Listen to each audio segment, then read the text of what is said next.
নমস্কার বন্ধুরা, Ratna speedy food cooking চ্যানেলের পক্ষ থেকে সবাইকে আন্তরিক শুভেচ্ছা ও স্বাগত। আশা করি সবাই ভালো আছো, সুস্থ আছো। আমরাও ভালো আছি, সুস্থ আছি। তো গরম পড়ে গেছে, গরমের জন্য পারফেক্ট সবজি হচ্ছে লাউর তরকারি। আজকে আমি লাউ রান্না করব, লাউর সাথে আরও একটা তরকারি রান্না করব, মাছ রান্না করব।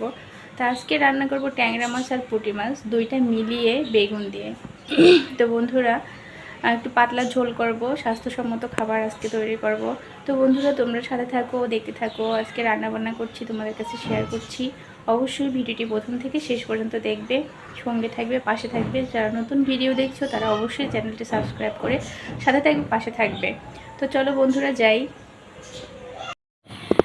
আমার মতো চা প্রেমী কে কে আছো, চলে আসো চা খেতে।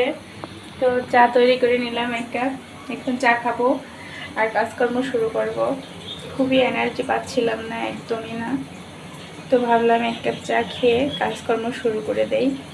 তো চলো বন্ধুরা, চা খেতে খেতে কাজ। বন্ধুরা, ফ্রিজে একটা ইলিশ মাছ ছিল, ইলিশ মাছটা বের করে কিছুক্ষণ আগেই ভিজিয়ে রেখেছিলাম। তো আজকে ইলিশ মাছ রান্না করব না, রান্না করবো ইলিশ মাছের মাথা দিয়ে লাউর তরকারি। তো লাউ তো আমি কেটে রেখেছি, তো লাউ কাটবো এখন। লাউটা কালকে নিয়ে আসছিলো বাজার থেকে। লাউটা বেশ মোটামুটি বড়, বেশি বড় না আবার বেশি ছোটও না, তা আমাদের 1 মিল হয়ে যাবে। তো আর এদিকে আমি রান্না করার জন্য ট্যাংরা মাছ ধুয়ে রেখেছি আর পুঁটি মাছ আর আলু বেগুন কেটে রেখেছি। তো প্রথমে আমি ইলিশ মাছের মাথাটা লবণ হলুদ দিয়ে মেখে এবার একটা প্যানে বসিয়ে দিলাম ভাজার জন্য। তো মাছের মাথাটা আমি সুন্দর করে ভেজে নিলাম। আর আমি লাউটাও কিন্তু বসিয়ে দিয়েছি। তো লাউটা বসিয়ে ঢাকনা দিয়ে ঢেকে রেখেছিলাম। তো এখন আমি উঠিয়ে ঢাকনা উঠিয়ে এবার স্বাদ মতো লবণ আর পরিমাণ মতো হলুদ গুঁড়ো দিয়ে দিচ্ছি। এবার সুন্দর করে চামচ দিয়ে নাড়াচাড়া করে নিচ্ছি, যাতে হলুদ এবং লবণটা লাউয়ের সঙ্গে সুন্দরভাবে মিশে যায়।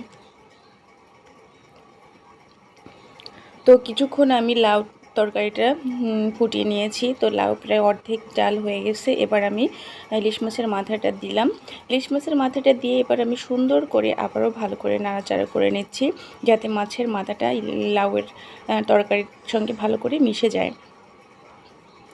তো লাউর তরকারি রান্না করা প্রায় কমপ্লিট। আমি এবার একটু সামান্য চিনি আর ধনিয়া পাতা দিয়ে হালকা আবার একটু নাড়াচাড়া করে নিচ্ছি, ভালো করে ঘুটে মুটে নিলাম।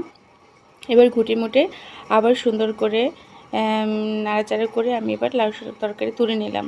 এখন আমি রান্না করব মাছ। তো মাছ রান্না করার জন্য আমি এখানে বসিয়ে প্রথমে জিরা ফোড়ন দিয়ে দিলাম। জিরা ফোড়ন দিয়ে মাছগুলো সুন্দর করে কড়াইতে দিয়ে দিলাম।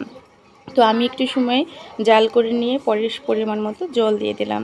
তো জল দিয়ে হালকা করে চামচ দিয়ে নাড়াচাড়া করে মাছটা সুন্দর করে নেড়ে চেড়ে দিলাম।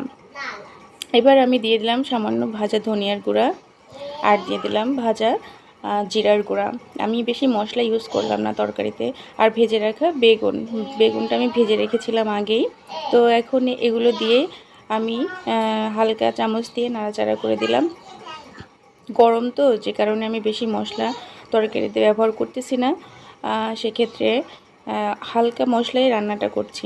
তো রান্নাবান্না করা কমপ্লিট, বড় খেতে এসে গেছে দুপুরবেলা। তো যাই হোক বন্ধুরা, ভিডিওটি ভালো লেগে থাকলে অবশ্যই লাইক কমেন্ট এবং সাবস্ক্রাইব করে দেবে। তো সাথে থাকবে, পাশে থাকবে। নমস্কার।